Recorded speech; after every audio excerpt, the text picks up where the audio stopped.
अस्सलामुअलैकुम फ्रेंड्स। तो कैसे हैं आप लोग। स्वागत है हमारे सेकंड व्लॉग में। और बगैर टाइम ज़ाया किए शुरू करते हैं अपना मिनी टूर। अच्छा, रिसेंटली मेरी बर्थडे गुजरी है तो मेरे दोस्तों ने कहा कि कोई ना कोई प्लान होना चाहिए और कहीं चलते हैं। दोस्तों की डिमांड और इग्नोर हो जाए ऐसा तो हो नहीं सकता है, इसीलिए हमने प्लान बनाया कि हम चलते हैं स्कर्दू, हंजा, गवादर या नारायण कागन वगैरह की साइड। अच्छा, इस लंबी चौड़ी प्लानिंग के बाद हमने सोचा कि एक रेवेन्यू बजट निकाला जाए ताकि पता चले कि पर हाफ क्या बनता है। और फिर इसी आइडियोलॉजी को मद्देनजर रखते हुए हमने एक दूसरे की जेबें चेक करना शुरू की। तो उसमें से एक फ़र्द के पास 800 रुपये, दूसरे के पास 1100 रुपये, तीसरे के पास 600 और चौथे की जेब में नेक ख्वाहिशात और बहुत सी दुआओं के सिवा कुछ भी नहीं था। प्लान तो कैंसिल कर नहीं सकते थे, इसीलिए हमने अपने माशी हालात को सेटल करते हुए अपने दिलों को तसल्ली दी कि कराची भी कोई बड़े टूरिस्ट प्लेस से कम तो नहीं है। इसीलिए हमने अपने दोस्त की कोरे उठाई, 2000 का पेट्रोल डलवाया और निकल पड़े अपनी मंजिल मकसूद यानी बहरिया टाउन की तरफ।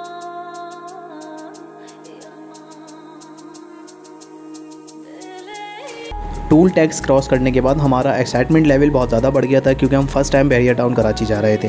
तो कुछ आइडिया नहीं था, कुछ पता नहीं था किस तरह का माहौल होगा और क्या चीज़ें हमें देखने को मिलेंगी। तो चलें फिर एक्सप्लोर करते हैं कराची का सबसे खूबसूरत एरिया और आपको भी दिखाते हैं ये खूबसूरत और शानदार नज़ारा।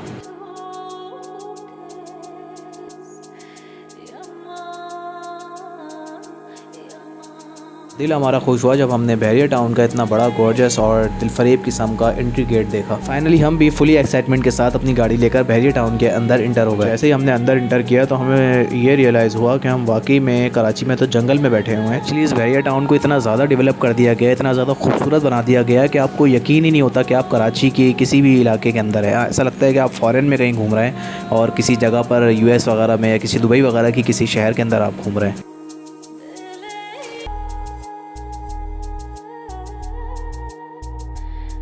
मेन एंट्री गेट से इंटर होने के बाद उल्टे हाथ पर काफ़ी खूबसूरत और दिलफरेब किस्म की बिल्डिंगों के सामने आपको एक बहुत ही ब्यूटीफुल सा पार्क देखने को मिलेगा।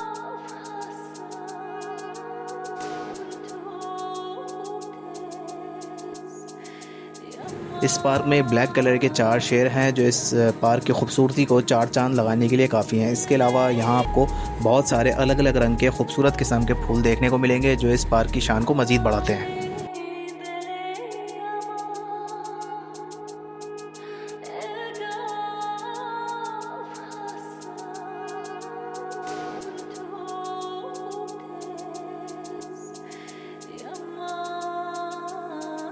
और फिर हमने भी सोचा कि असली शेरों के साथ ना सही लेकिन इन प्लास्टर ऑफ पेरिस के बने हुए शेरों के साथ कुछ सेल्फीज़ और पिक्चर्स वगैरह बनवाएं और फिर इसी कार खैर में मसरूफ़ रहे। तो कभी बहरिया टाउन एक्सप्लोर करने जाएं तो आपका सामना होगा इन ट्रैवलिंग बसेस से जो इंतहाई मुनासिब कीमत में बहुत ही खूबसूरत नज़ारा आपको कैप्चर करवाती हैं।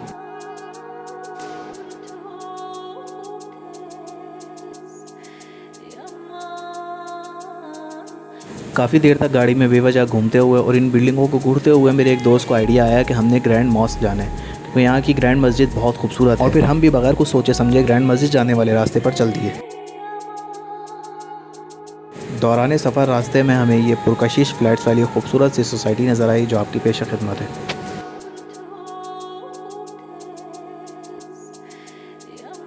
काफ़ी सफ़र के बाद फाइनली हम पहुंच चुके हैं ग्रैंड मॉस्क और जिसका एक ब्यूटीफुल सा व्यू आपकी पेश खिदमत है।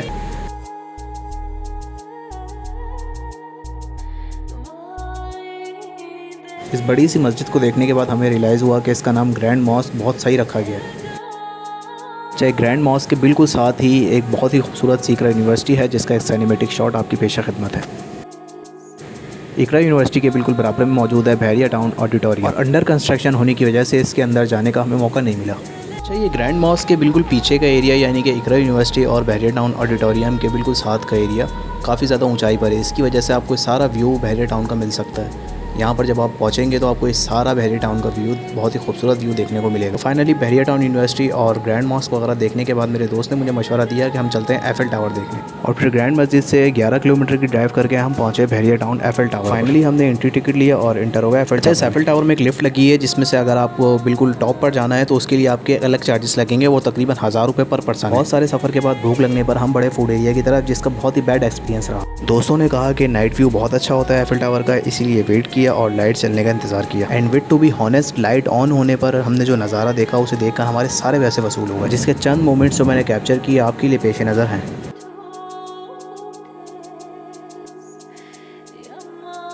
लाइट्स ऑन होने पर एफिल टावर को तो जैसे किसी ने 4 चांद लगा दिए।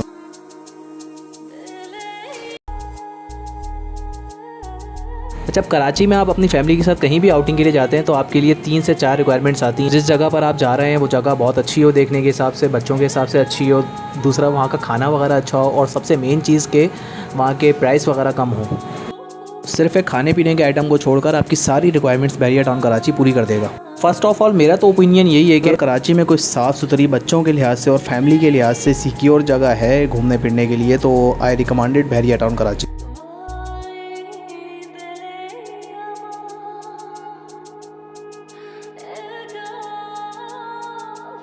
थोड़ी देर में अंधेरा हो गया तो हमने सोचा कि सफ़र दूर का है तो वापसी की तैयारी की जाए।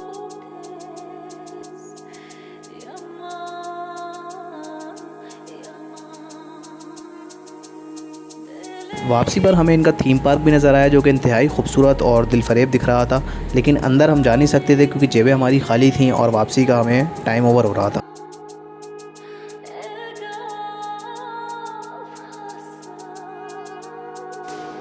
तो थीम पार्क की इन खूबसूरत किस्म की लाइटों को बाहर से एंजॉय करते हुए हमने बहरिया टाउन को गुड बाय किया और अपने घर की जानिब रवाना हुए। इन शॉर्ट के ओवरऑल बहरिया टाउन का नाइट व्यू हमें डे से ज़्यादा खूबसूरत लगा। तो इसी तरह इस नाइट व्यू को और लाइटों को एंजॉय करते हुए हम अपने घर की जानिब रवाना हो गए। एफिल टावर के पास से हमने खाने के लिए जो चीज़ें ली उसका बहुत बैड एक्सपीरियंस रहा, क्योंकि एक तो उसका टेस्ट हमें समझ में नहीं आया और दूसरा ये कि बहुत ज़्यादा एक्सपेंसिव चीज़ें थी। तो बेहतर यही रहेगा कि आप अपना खाना खुद लेकर जाएं। अब भूख बहुत तेज़ लग रही थी और खाली पेट घर जाते तो घर वालों की प्यार भरी बातें सुनने को मिलती, इसीलिए हमने लकी ब्रोज पे अपनी गाड़ी रोकी, जहाँ मैं और मेरा दोस्त इन भुक्कड़ नज़रों से चारों तरफ रेस्टोरेंट में देख रहे थे।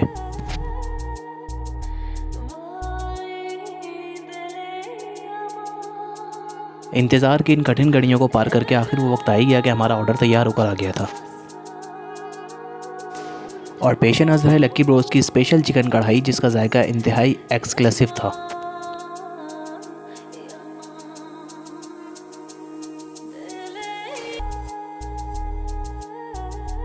और साथ ही हमने ऑर्डर करी 1 अदद स्पेशल चिकन हांडी।